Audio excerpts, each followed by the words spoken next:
Hi friends, భారతదేశంలో చంద్రగ్రహణం కనిపించినప్పటికీ ఇది అన్ని రాశులపై ప్రభావం చూపుతుందని జ్యోతిష నిపుణులు అంటున్నారు. ఈ రాశులలో 3 రాశుల వారు ప్రత్యేకించి జాగ్రత్తగా ఉండాలి. కర్కటక రాశి. కర్కటక రాశికి అధిపతి చంద్రుడు, శివునిగా పూజించబడతారు. రాహు మరియు కేతువు చంద్రుడికి తమ శత్రువుగా భావిస్తారు. కాబట్టి కర్కటక రాశి వారు గ్రహణ సమయంలో ప్రత్యేక శ్రద్ధ తీసుకోవాలి. ఏ శుభకార్యాలు చేయకుండా ఉండండి మరియు తామసిక ఆహారం తీసుకోకండి. ఎవరికి హాని చేయవద్దు మరియు రాహు మరియు కేతువుల ప్రతికూల ప్రభావాలను తగ్గించడానికి శివుని మంత్రాన్ని జపించండి. సింహరాశి. సింహరాశికి అధిపతి సూర్య భగవానుడు, విష్ణువును పూజిస్తారు. కావున సింహరాశి వారు చాలా జాగ్రత్తగా ఉండాలి. వాదనలకు దూరంగా ఉండండి మరియు జాగ్రత్తగా డ్రైవ్ చేయండి. ద్వేషభావాన్ని దూరంగా ఉంచి పెద్దలకు గౌరవంగా సేవ చేయండి.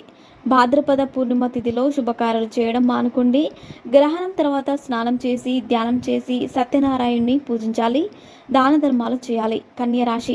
ప్రస్తుతం కన్యరాశిలో ఉన్న కేతువు వచ్చే ఏడాది మే 18 వరకు అక్కడే ఉంటాడు. ఇది కాకుండా సెప్టెంబర్ 17న సూర్యుడు గ్రహానికి ముందు కన్యరాశిలో సంచరిస్తాడు. సూర్య భగవానుడు మరియు రాహు కేతువుల మధ్య శత్రుత్వం దృష్ట్యా కన్య రాశి వారు ఈ కాలంలో జాగ్రత్తగా ఉండాలి.